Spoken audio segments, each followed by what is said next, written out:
Mr. Vice Chairman, the Minister of Railways has given us some impressive figures regarding route mileage, the number of passenger trains that run every day, the number of goods trains that run every day, the number of millions of passengers who travel by train.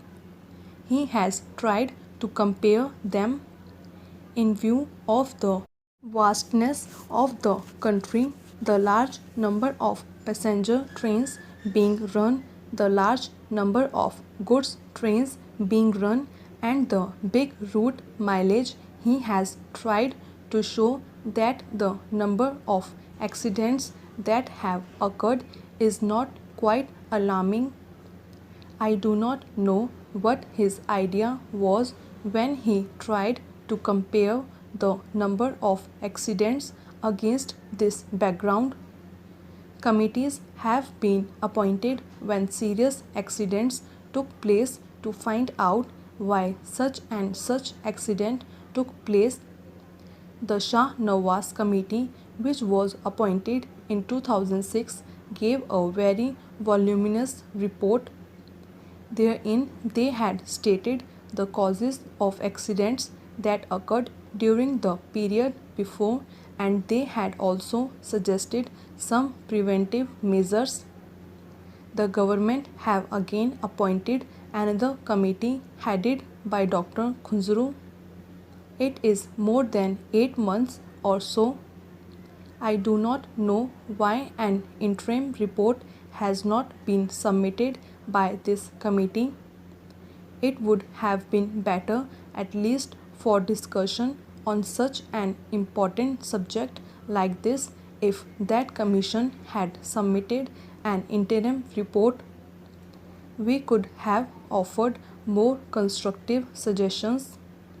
Unfortunately, the committees that are appointed take their own time to submit their reports.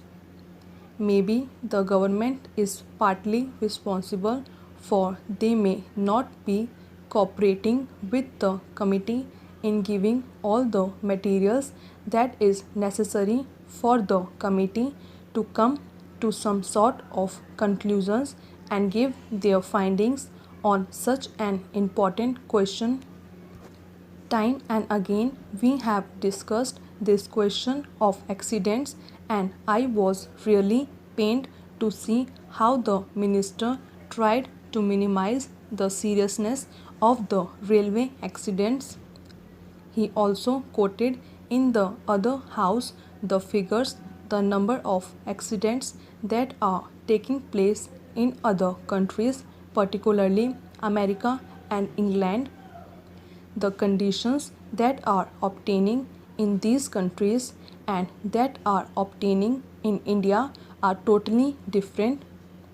There, many of the accidents take place not because of follies, not because of the limitations under which those railways work, but mostly because of the environment that there has been in those countries. So he did not mention the figures here, but took refuge under the guise that our railways work much better than the railways work in other countries, and that the rate of accidents in India is much lower than the rate of accidents in America or England. Sir, by having this discussion, the Railway Board and the Railway Ministry should be able to learn some lessons, and if they are prepared to implement the salient suggestions that will be made by the members, then many of these discussions will not take place, and many of the accidents that take place these days will not occur. It has now become almost an everyday affair. After the statement was made by the Honorable Minister in this House and the other House, another accident had occurred to a deluxe train. It is therefore incumbent and imperative on the part of the Railway Ministry to see whether they could avoid these accidents. Many of the accidents that have occurred not because they are accidents but because of the wrong things done by the Railway Ministry.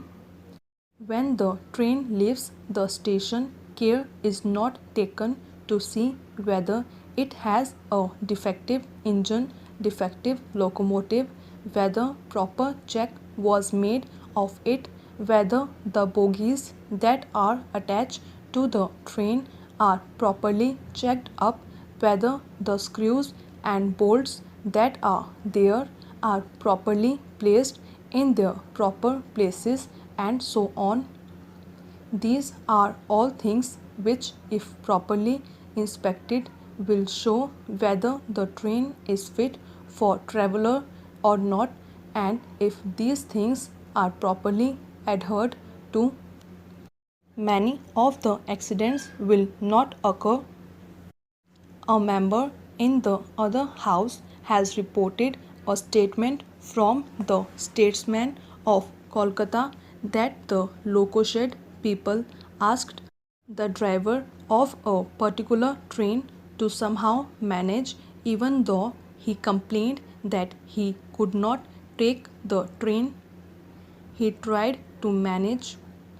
When the train arrived very late, he was said to have been manhandled by the crowd for the last arrival of the train, and he is reported to have stated to the correspondent that in spite of the protest that he made, he was asked to take that locomotive, which was very defective. Last year, similar accidents occurred. For instance, the Ranchi accident. It is also reported that the engine driver protested when he was asked to take the train because the engine was defective. But in spite of his protest, he was forced to take that engine and an accident occurred. I am glad that an inquiry commission has been appointed to go into the cause of the accident.